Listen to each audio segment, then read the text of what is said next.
Hello, good morning everyone, good afternoon.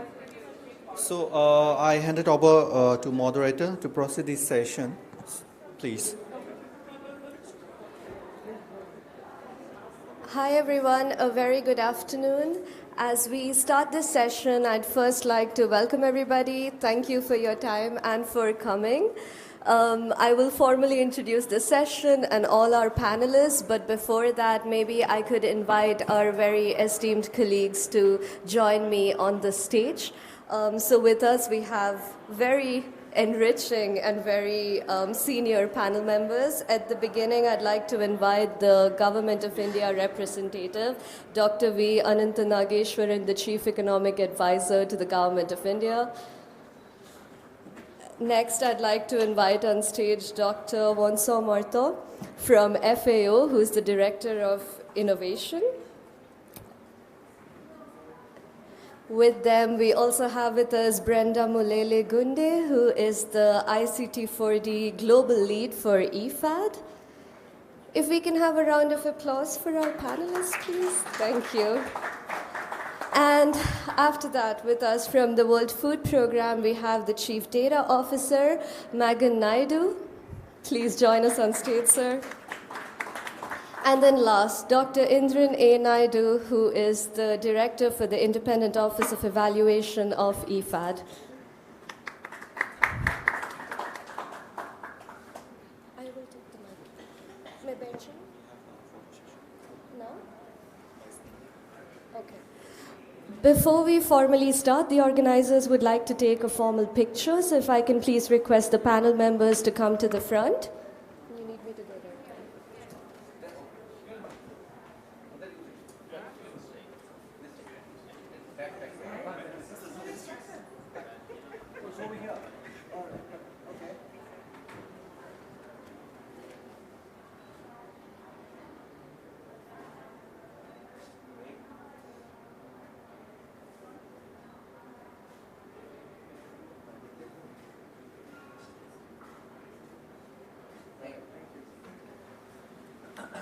Can I start for him?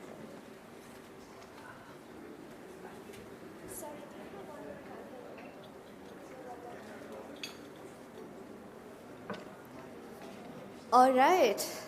Well, they're finding a handheld mic for me, so until then... For farmers, weather is everything. Rainfall, heat, humidity, and wind determine when to plant, when to harvest, and how to protect livestock and fish. Through the Life ND project, farmers now access weather-specific agricultural advice using Farmer Chat developed. Okay. It is an AI summit. It doesn't mean we will not have technological issues. Thank you for bearing with us. And with that, we will formally start, and at some point, I will sit there when we find a mic. If we can start, if the panel is okay with it.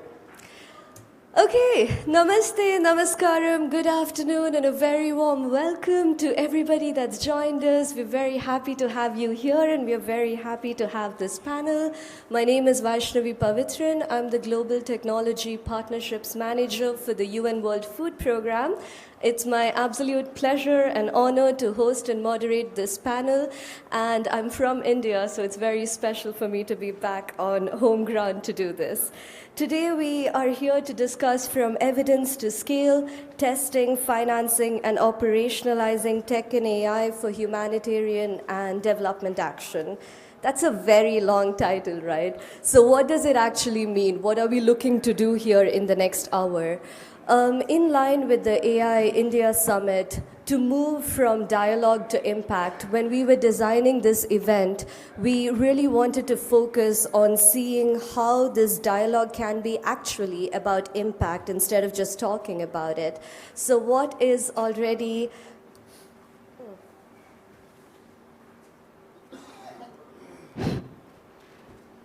Okay, now I can sit down. So what is already happening on ground? What are we doing? What are we seeing? How are we learning from that? And that's really the questions we are looking to deep dive into the next hour and seeing how all of these different pieces fit together, from financing to pilots to evidence to seeing how the governance and policy of this works. And we really want to focus on seeing what we are seeing on ground and what we're learning from it. This event is co-hosted and organized by the 3 Rome-based agencies. Thank you. The 3 Rome-based agencies, which is the UN World Food Programme. It's the largest humanitarian organization that is out there. You have then FAO, the Food and Agriculture Organization, who is actually all of the research and think tank and the brains behind a lot of what we see in agriculture and in food systems. And last, the International Fund for Agricultural Development, IFAD, which is an IFI actually, an international financial institution, a specialized UN agency that really looks at unlocking finances for inclusive and sustainable development. Together, they're called the Rome-based agencies because they're based in Rome, but we also share the common mission of food security, hunger, nutrition, and agricultural development. So together we work on SDG 2, which is zero hunger. With that, as I was mentioning, we have a very esteemed panel, and actually, as we were designing this, we were really looking for people that have worked on ground across a wide range of expertise, and you will see that as I introduce them. But we know we got this 12:30 slot where some of you will be a little hungry, so instead of just doing introductions, I'm going to put our panelists on the spot a little bit and ask them a 30-second rapid fire. What we wanted to do was give you a little bit of a flavor, something personal, hear their thoughts outside their designations, and then we'll get into the panel discussion. So if I can have some support to put up a 30-second clock on the screen and maybe put them on the hotspot. I will start with introducing our Chief Economic Advisor, Dr. V. Ananthanageshwaran. To be honest, he's the person who needs the least introduction in this context, our 18th Economic Advisor. He has been in the term since 2022, a writer, a teacher. I actually used to read his columns on the Mint, so I'm fangirling a little bit. The seating arrangement was not biased at all.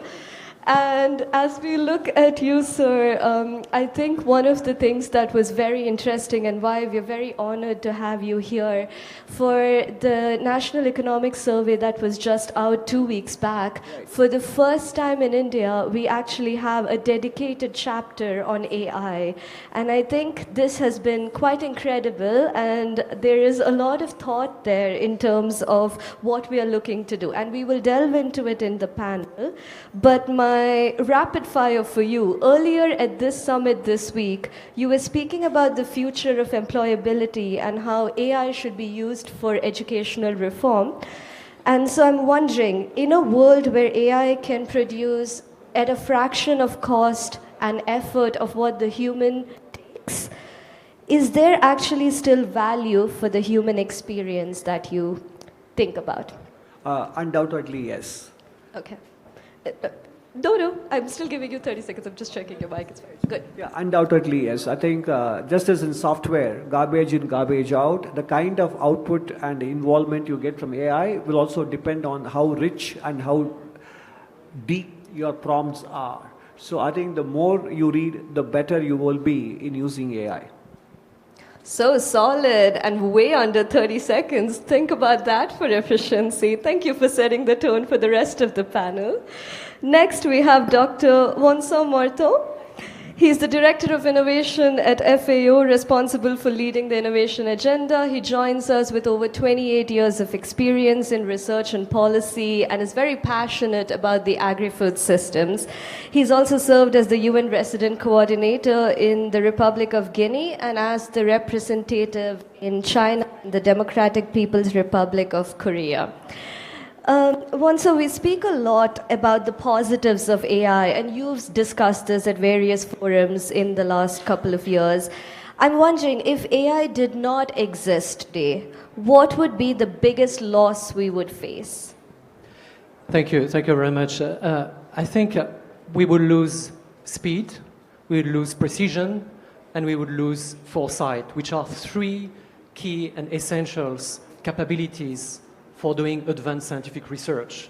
So I really have the feeling that without AI today, we would miss some major discovery. I'm thinking of new vaccines, new therapies, treating infectious diseases, early warning systems. And this would really affect our capacity to really respond to these exponential challenges we are facing. So we need AI-powered solutions that really are commensurate to the magnitude of the problems we are trying to solve today. Well said, couldn't agree more. And next we have Brenda Mulele Gunde, who's the global lead for ICT 4D for IFAD. Before that, she's worked with UNICEF as the ICT chief and also comes from a very strong NGO and CSO background. She's worked for over 11 years with World Vision, started with ActionAid. It's so nice to have you with us with all your experience across multiple countries in Asia and Africa. You've really been leading ICT leadership and digital transformation. But my question for you, I've stalked your LinkedIn a little bit. You travel a lot. And I'm wondering, in this travel, what is an AI application you've used personally, including maybe this week? Can you tell us? Yeah, thanks so much. I've used ChatGPT, but it's not ChatGPT to write my notes. I'm so curious how ChatGPT has transformed quickly with image processing. So I put up this image and said, can you create my photo close to this Greek philosopher sitting up on a lake and talking about how it is important to make transitions. And ChatGPT took my photo, I was standing, made it sit down, like in almost live form. I was like, this is interesting, right? So I love tech, I'm a geek. So it's very interesting to see how ChatGPT is actually transforming. Very good to know. So we can Photoshop some very senior people into this panel too. And next we have Magan Naidu, who's the Chief Data Officer for WFP. I've had the pleasure to work with him over the last year. He's actually our first ever Chief Data Officer who joined us in 2023. Under his leadership, we've developed and published the first ever WFP global data strategy and launched the artificial intelligence strategy for the first time too. Pre-WFP, he comes from extensive private sector background. He used to be the country leader for AWS in South Africa. And while I have spoken about the strategies, I must say so much of our work is on implementation, and we will get into that. But across all of these industries that you worked at, what is one myth about AI that you encounter in your job? We hear too much WhatsApp forward, so why don't you tell us a myth you've encountered and what it looks like? Thanks very much, Vaishnavi. You mean AI is real, right? So I guess the thing I find most that I come across is when people think of AI and its use of solving problems, they see it as some kind of magic that can solve it in a vacuum. And the reality is it needs good, reliable data, it needs human expertise, and it needs investment in time in training it. Thank you. I appreciate it. And last, we have Dr. Indran A. Naidu, who is the Director of the Independent Office of Evaluation of IFAD. I've had the pleasure to interact with him a few times, and I must say he's one of the most passionate people I have met on evaluation and respecting the independence of evaluation. So very happy you could join us. Prior to this, he used to be the Director of Independent Evaluation for UNDP, and he's held other roles across across the UN, in senior management, and in South Africa. I think one thing to note, as I was saying, his career really shows the evaluation function focus, having engaged and produced more than 150 country and corporate evaluations, and I'm sure we'll benefit from that in this panel. My question for you, Indran, if you had to narrow it down, what is the biggest benefit of AI that you're seeing today at an individual level for every normal person out there? Thank you very much, Vaishnav, and happy to be here. I think AI broadly, it has an ability to provide multiple and simultaneous benefits to a range of actors, all of which are mutually reinforcing. There's three tiers I talk about. One is the community and individual. The individuals within the community, that provides high quality information. It democratizes them, and it also leads to it's really a boon for democracy. As Prime Minister Modi has said, all inclusive, so it helps with inclusivity. The second tier would be government and agencies such as IFAD, who really are trying to enhance an intervention. This provides them with customized information to come up with customized findings and customized solutions. One of the challenges any researcher would know, the gap between research and implementation. So this can become much more focused. And in agriculture, it definitely needs to be sustainable. As an evaluator, we now have access to broader, deeper information, which helps us to triangulate more in a more sophisticated way, better findings, but importantly, more customized recommendations. So in essence, it's an assistive technology, cannot exclude human beings, but it's a tool that makes us a lot more productive. Thank you. Thank you. And can we have a round of applause for them actually doing it in 30 seconds? Now we move into the actual panel discussion, and I just want to tell the audience, this is not just about them or me asking them questions. We actually have some time for you to ask questions, so we would really appreciate that you come and engage with us, and this is a two-way dialogue that takes place. But I will kickstart. So maybe I can start with you. And as I was saying, when I was reading this National Economic Survey, I found it very interesting that there is an argument for a third way of AI regulation, not market-led the way we see it in the US, not regulatory-heavy as we see in Europe, but that there is a bottoms-up approach that we can take. And I feel like at the UN and at the government, we often discuss policy first, implementation second, and for the first time we're kind of saying, no, let us discuss what are the real cases. I see you smiling, so I feel I read it correctly. So my question, given the fast-paced nature of AI, how dynamic it is, from a government perspective, what are policy implications for regulating AI, and what is the role of the government in facilitating AI for the public sector? Okay, thank you. Thank you, Vaishnavi. I think given the limited time we have, apart from nudging everybody here to read the chapter in the economic survey, I'll just give a quick bird's eye view of what are the implications for regulating AI. First, it's important to get sequencing right more than the speed of regulation right. So there is need for a phased approach.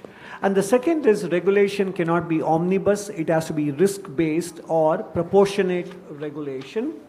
The third thing is the techno-feudal challenge. In other words, regulators have to understand that they have a democratic obligation to the public, and therefore they have to make sure that the market concentration risk and the balance of power between the AI companies and the public is always kept in mind.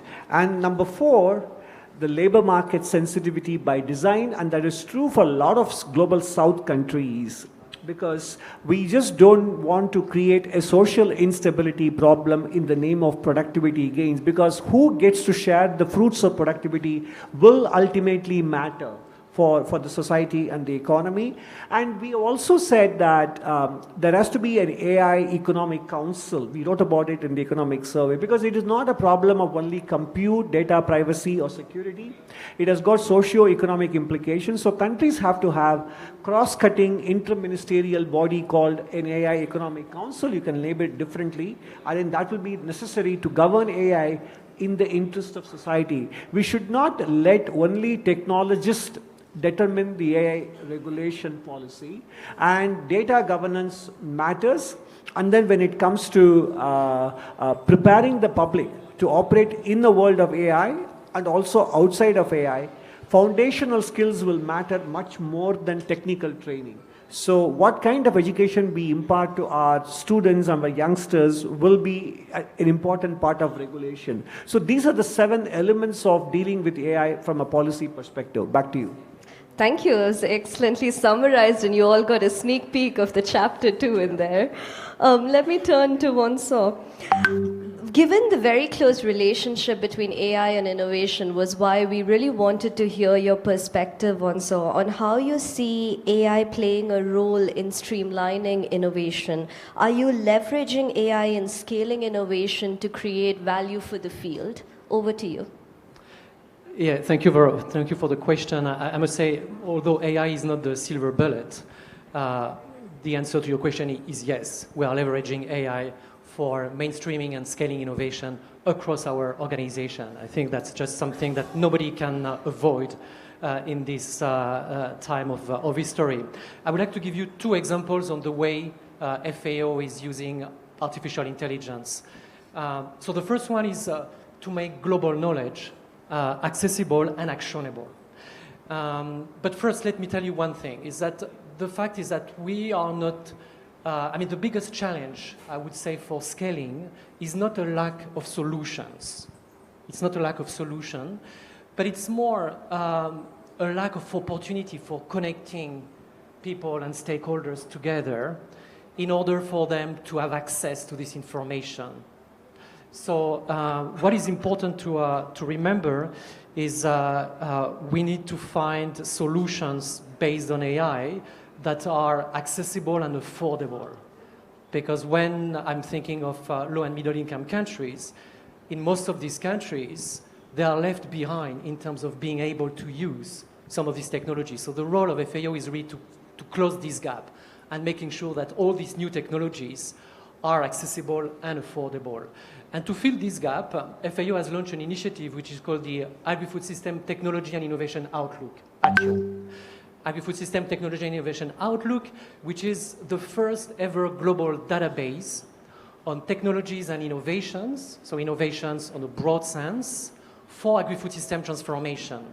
And we are using AI to scan the different reliable data sources and be able to bring together these huge sources of information on technologies and innovation. It has been launched recently at our Science and Innovation Forum, and it's accessible through our Science, Technology and Innovation portal. So my first point was, how do we make this?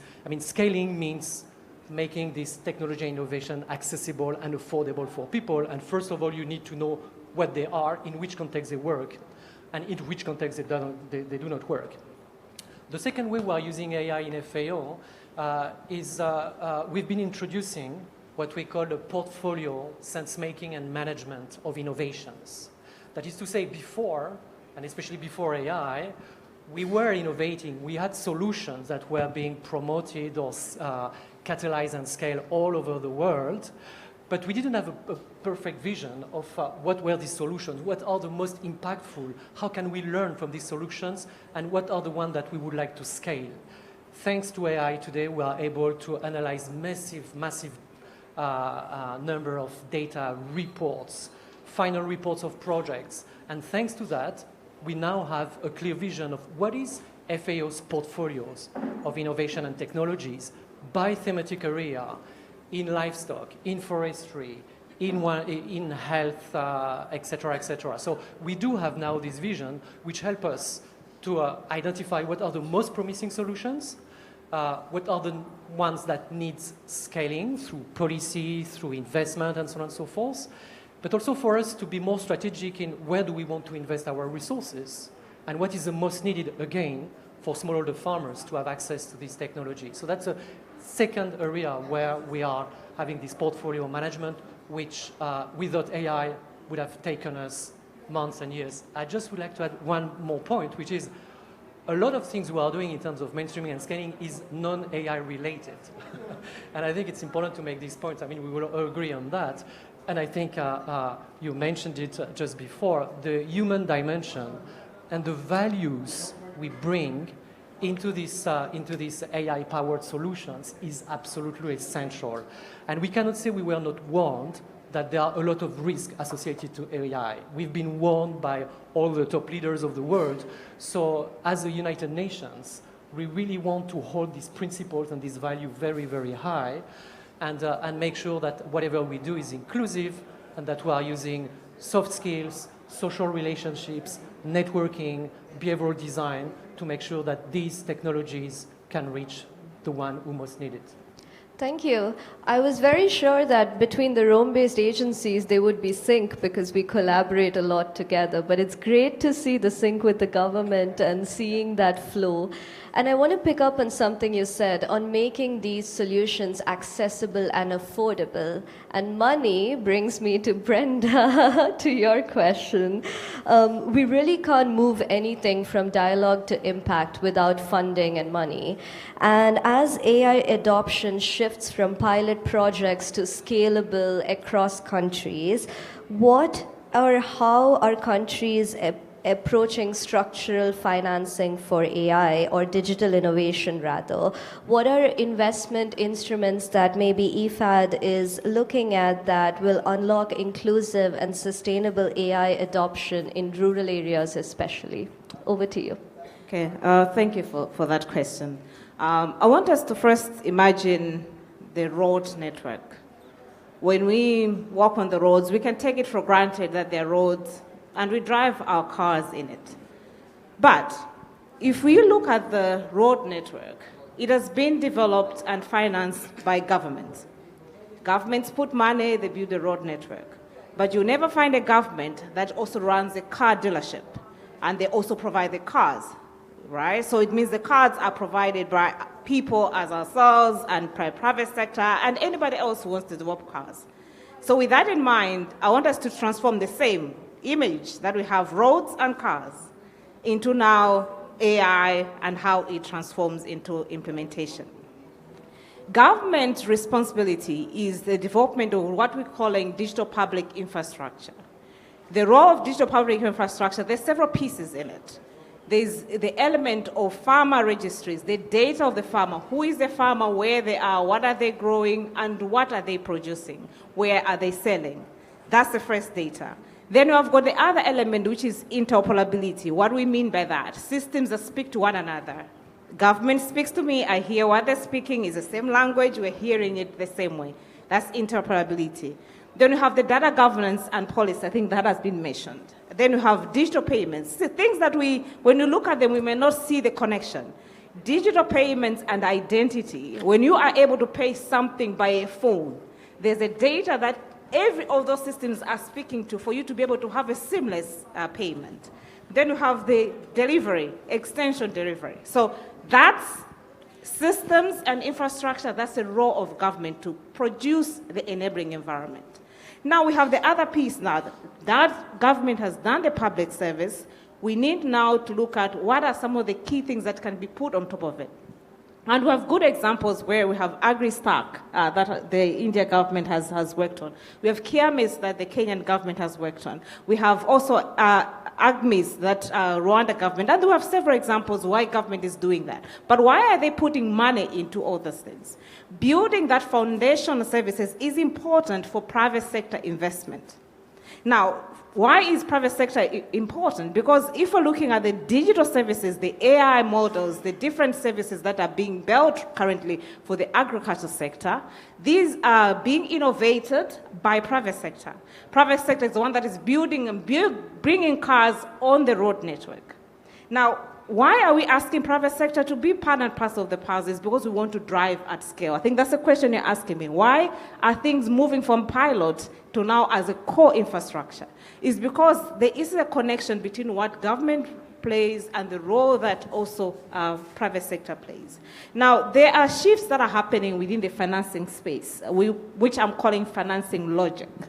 The logic is that governments before were not borrowing for what we're calling soft infrastructure. Soft infrastructure is AI systems, but now they're paying attention and say we need to be able to finance these things.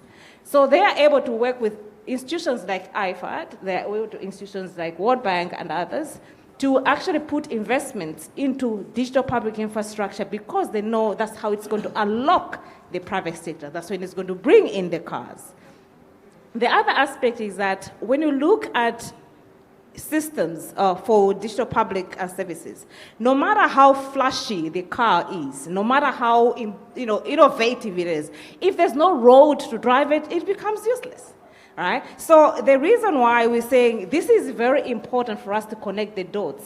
As if I say we are looking at public money, but that public money is supposed to unlock private investment. That's how the dots connect. So, and then the other part is that people can be asking, why are we not using donor money for this? Why can't we just take a grant and put it in that?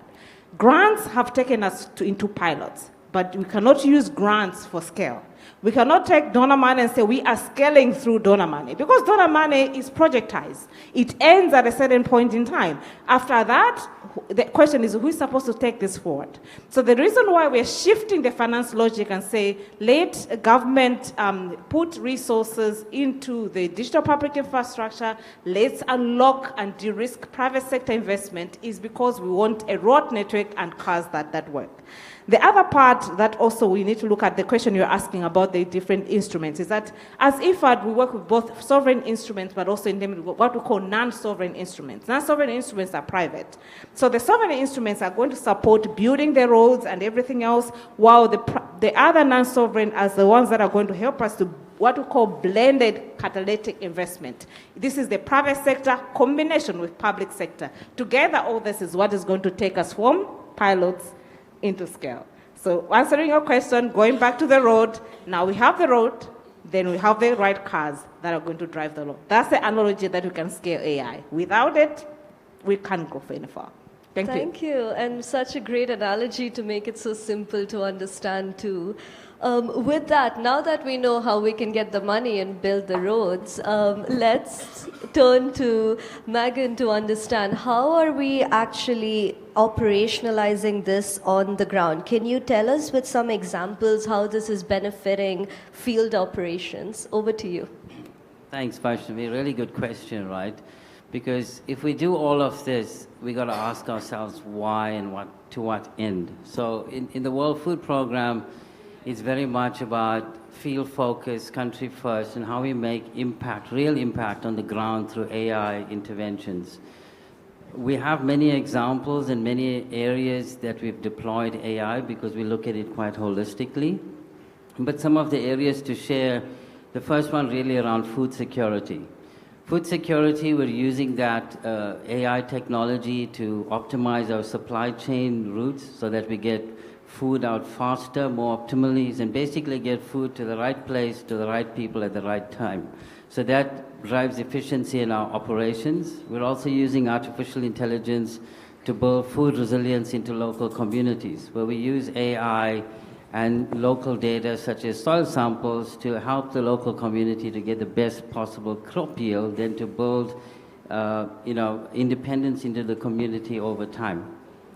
The other area we're using AI effectively is in emergency response, which is the other part of what WFP does in terms of using artificial intelligence to respond better to floods or droughts, which then allow us to get ahead of the curve, that we position ourselves with some forewarning and get more to a point where we can respond proactively as opposed to reactively, where we can get in front of the emergency situation, position our food supplies ahead of the crisis, and therefore get aid out more effectively. We're also using drone and satellite imagery to assist in search and rescue operations, where we can use the very scarce resources to optimally rescue people.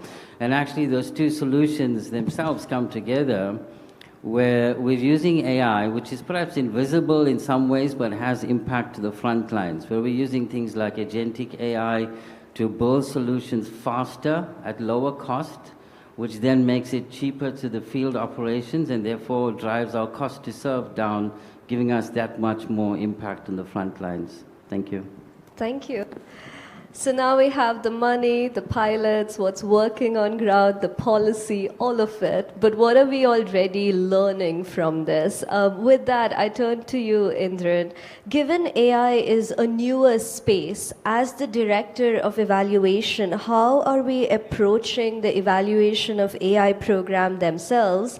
And I'm also curious if you're using AI in your own team or work in evidence collection and evaluation processes to help. Thank you very much, Vaishnath. So the question is answered from two fronts. One, we are using AI in independent evaluation to have a better story, a better narrative to promote learning.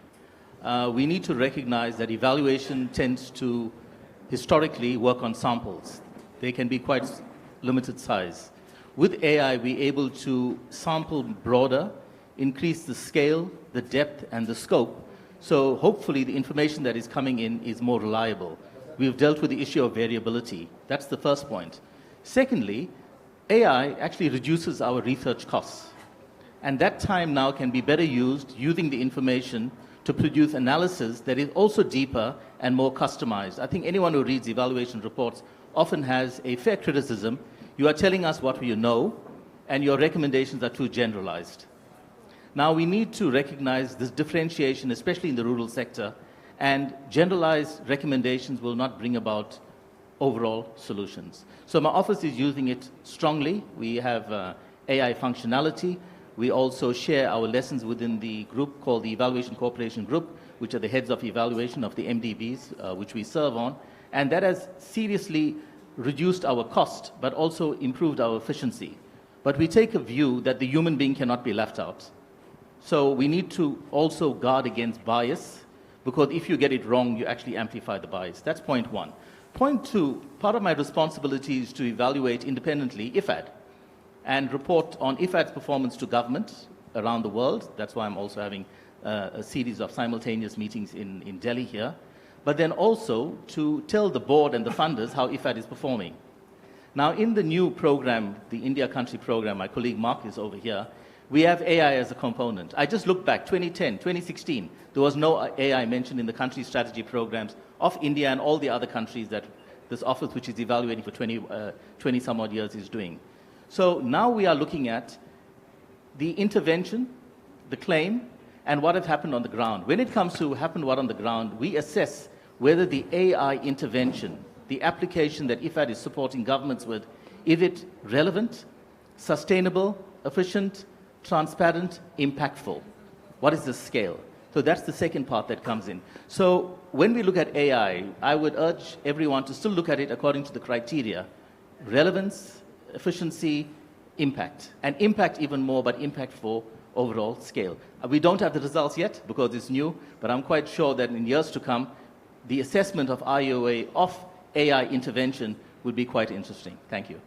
Thank you so much. I'm sure we'll have a follow-up panel a few years from now where we're discussing all of this in reflection.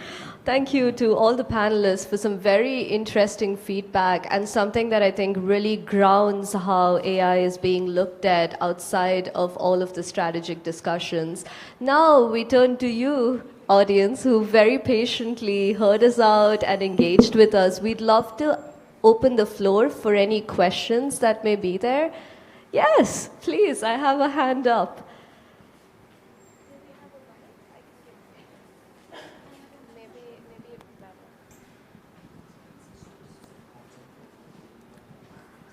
If you can please state your name and then please ask us the question, sir. Hello. My name is Subhash. I am from the energy sector in India, working with the public sector for the last 25 years. And I'm hearing Dr. Nageshwaran, our chief economic advisor, on the various forums about the economic situation in India.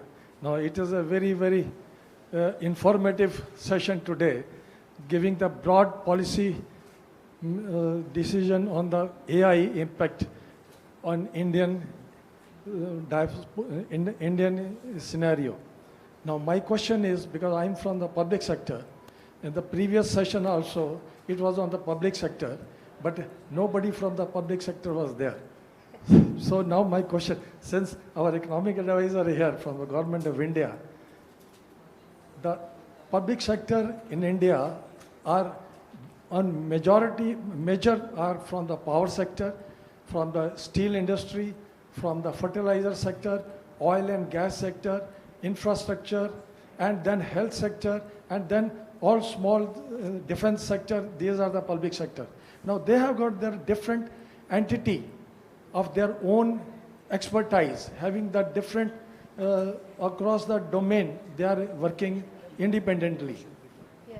And you have very correctly said that, Vaishnavi, that public sector you touched. In the interest of time, can you please come to the question quickly? My question is that, is there any government policy for the public sector vis-a-vis AI systems applicable to the public sector? Thank you. No, there is no specific policy for public sector enterprises. Each sector, I think Mr. Naidu spoke about relevance, impact, effectiveness, etc. So obviously the relevance, efficiency and impact will differ from sector to sector.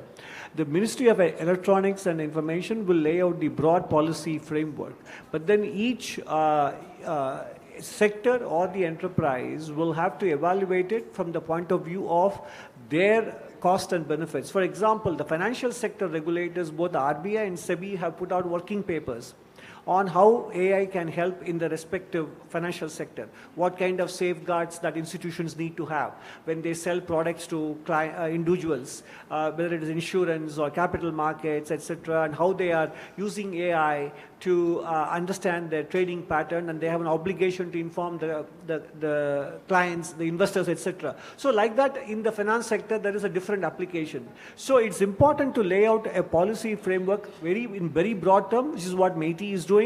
But then later, it's up to each ministry and each enterprise, therefore, to come up with policies that are very tailor-made for their specific situations. It's not necessary to have one omnibus policy. That should be only at a very, very macro level.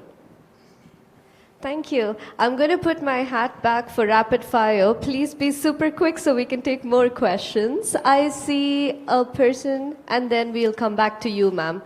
Ma'am, if you can please ask your question. Yeah, I'm Manjula Pradeep. I represent a civil society organization. I just wanted to ask a question about when we are saying that the SDG goal 2 and the larger goal of SDG, saying we don't want to leave anyone behind. How can AI ensure that there is zero poverty? Because zero poverty is a very optimistic goal which we are saying. Because I just wanted to understand how you have made a very wonderful presentation by all the panelists, but how does the AI will be able to help to address extreme poverty, because mainly in Asia and in Africa, we do have large starvation deaths and other issues relating to extreme poverty. So I just wanted to have that answer. Thank you for the question. I would turn to our RBA colleagues. Any hands up, or I can shoot the question. Please go ahead. Okay. Thank you. I'll go first because that question connects directly to our goal of solving for world hunger at the World Food Programme. So we see a lot of promise in AI in helping accelerate solving for the problem of zero hunger. It cannot solve it itself. I think there's a lot of components around it that will help solve it. But what it can do is help close the gap faster. And some of what I mentioned, which is building food resilience into communities, where you can, shift away from where organizations need to fund them or provide food, and that's the type of solutions we need to converge on, because solving for hunger is a moving target. So I think if we keep trying to solve it the way we are, it will always be a moving target.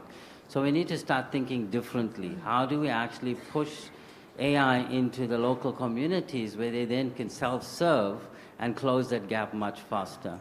Thanks, Magan. Vonsa, did you want to compliment? Yeah, maybe rapidly.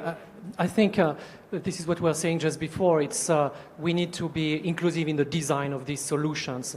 And in the previous panel, we had a colleague from UNDP who was mentioning if you create an AI solution that doesn't help delivering vaccine faster or producing something for smaller farmers in our case, then we are not interested. So it means that in the design of these solutions, we have to be very intentional and making sure that it's human-centric, it's designed around the people who really need it, and this is where I think public-led innovation is so important in this context. Well said, completely agree. I see that you had a question, ma'am, please. Yeah, namaste. I'm Megha Desai from Seva. We work with the small and marginal women farmers, and we have also piloted the AI application for the small farmer, women farmers.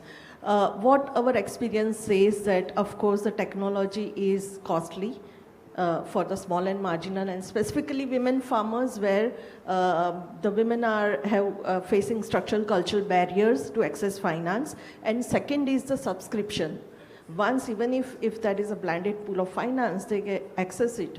But the regular subscription is also very high to maintain the cost. So when we talk about pilot and expansion, we are facing the challenge. So is there any solution that IFAD, FAO, WFP or the government is doing so that we can take to the women, small and marginal farmers? Thank you.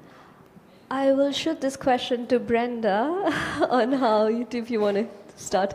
Yeah, there are quite interesting things that we have seen. Most of the studies that you find out there, they would say that women are less adopters of technology. But I'll tell you that that is not usually the case. Women are early adopters of technology. They easily adopt technology, they easily understand it, and then they easily train others. The challenge that you're talking about when you talk about inequalities and digital divide and all these other elements is also one you're looking at from the literacy perspective, you're also looking at from the access perspective, and you're looking at from the supply perspective. Key things that women farmers need, can they be able to access markets? And then they're able to access those markets on time? Can they be able to access finance so that that finance can be able to propel them to better produce and also make better income for their families?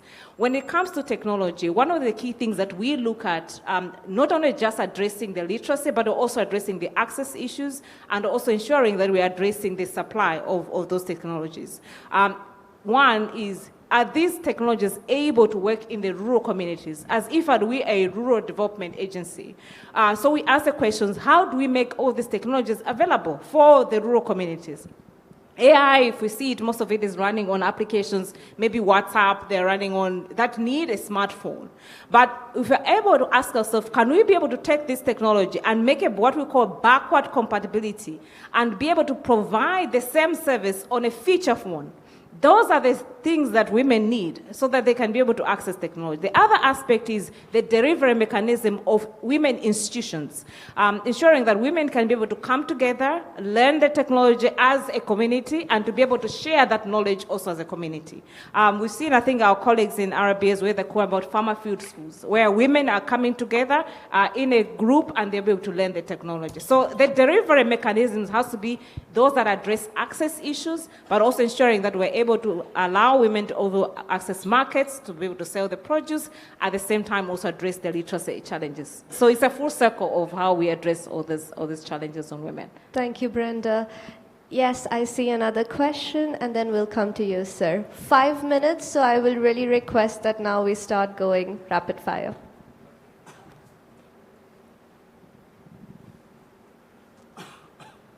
Hello. Hi, good afternoon, everyone. I am Shelly, founder of Shellcopter Academy. So Shellcopter Academy is Northeast India's first platform where we teach Northeastern Indian women how to create content online using AI. As a fellow Northeastern, I had the privilege of having the access to fresh organic food. So my question is, if ultra-processed food is cheaper because the system is optimized for it, and AI optimizes the system even further, how do we prevent AI from reinforcing the very inequalities that make fresh organic food a privilege?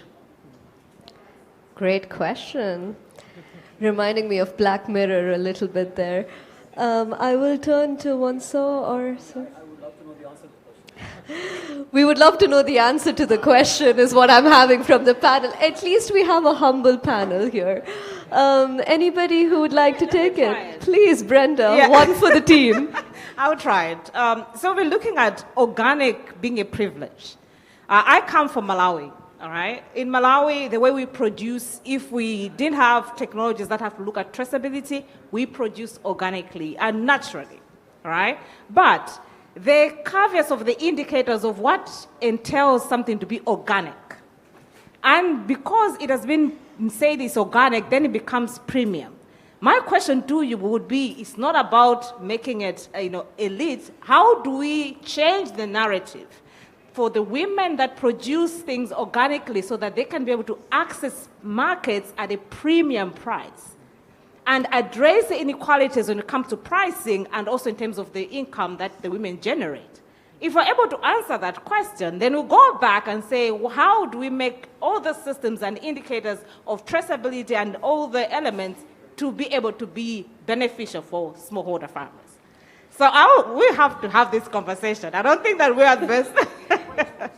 I think we concur. That's a very good response. That was a good one for that. We weren't sure when we started, but I think we landed very well on that one. I see you had your hand up. Please, you're next. Thank you. Myself is Vinay Singh from FAO. My questions to all of you, there are a lot of advisories to the farmers based on the AI. And also on the 16th, I visited Bharat Mandapam. There are plenty of advisory.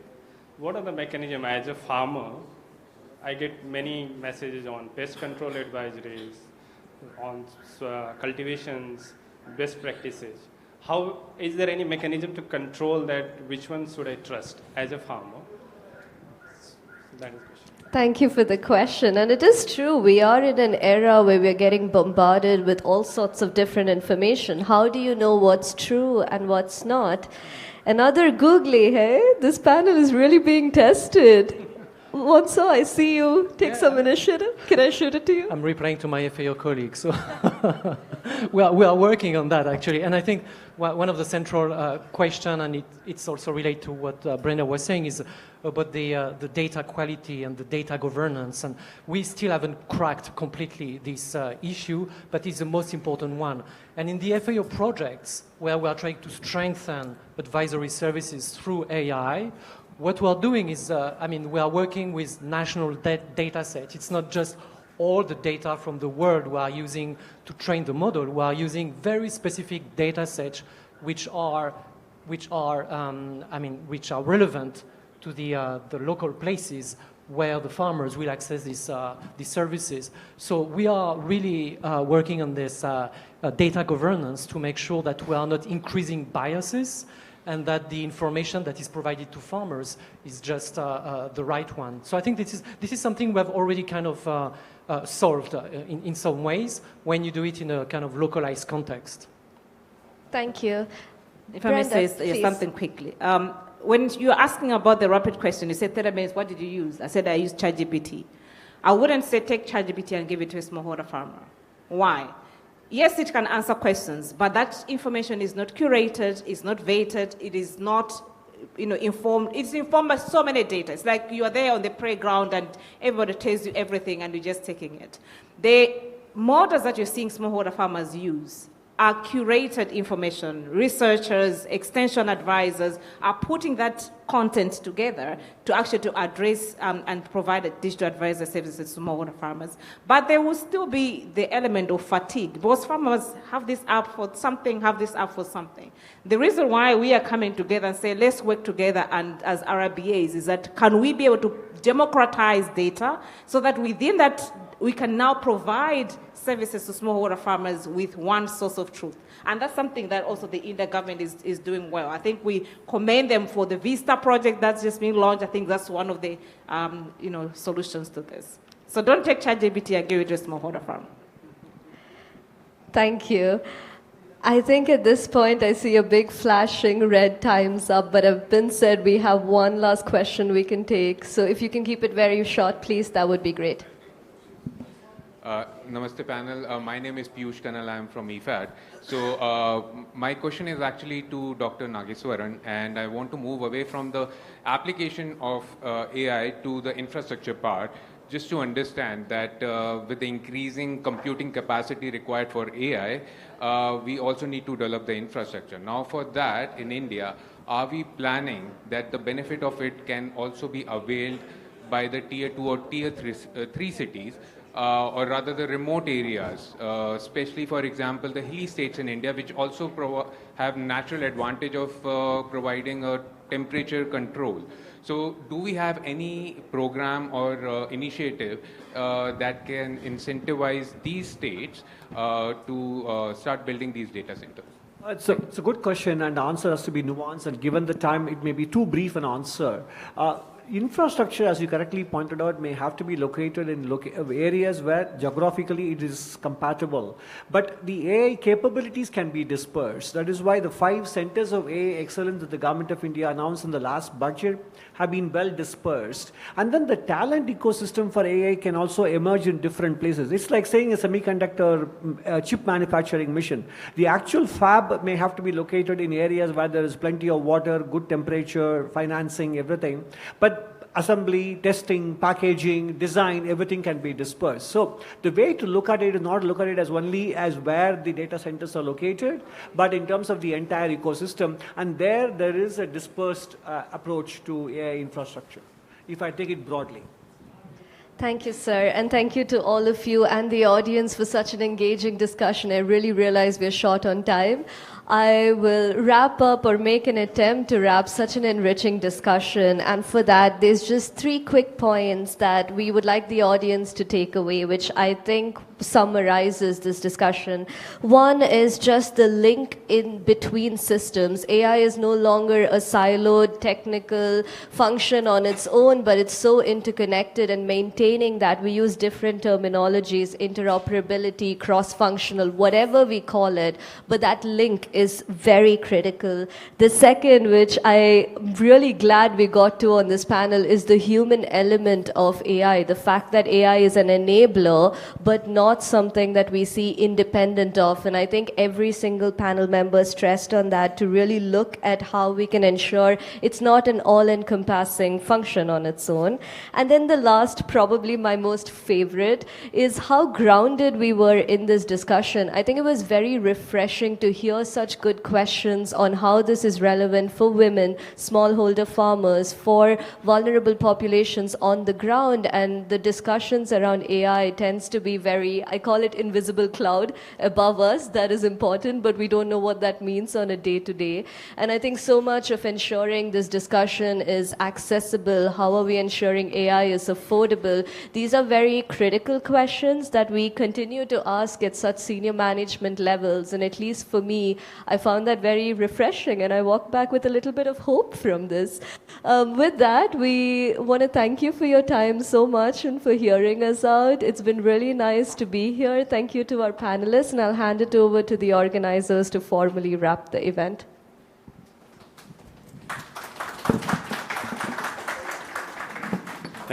Thank you so much. It was a brilliant panel, and I thank you, all of you, and also all of you who came here to attend the panel. And now I would like, the organizers would like to give you some memento. So I would ask the Maithi to come and present memento to the first to Director Naidu from the Independent Office of Evaluation in IFAD.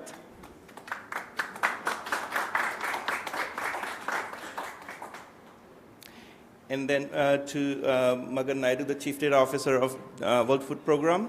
And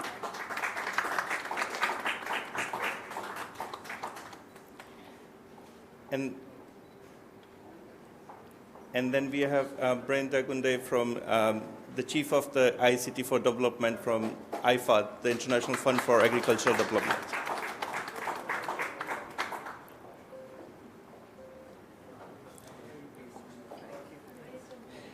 Then we have Dr. Vincent from the Director of Innovation from the Food and Agriculture Organizations of the United Nations.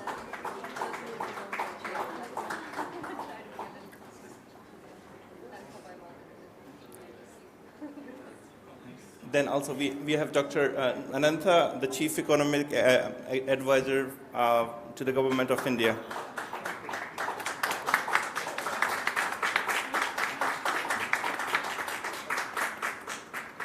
Last but not the least, we have Vaishnavi Pavitran, who did an amazing job moderating this session. Thank you so much, Vaishnavi.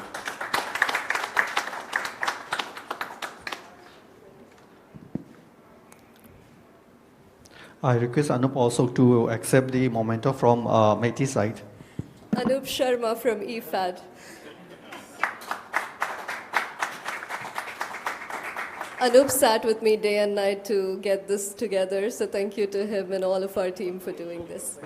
We'd like to take a formal photograph to wrap up, and thank you again, audience. A lot of our partners that we see in the audience, we appreciate your time.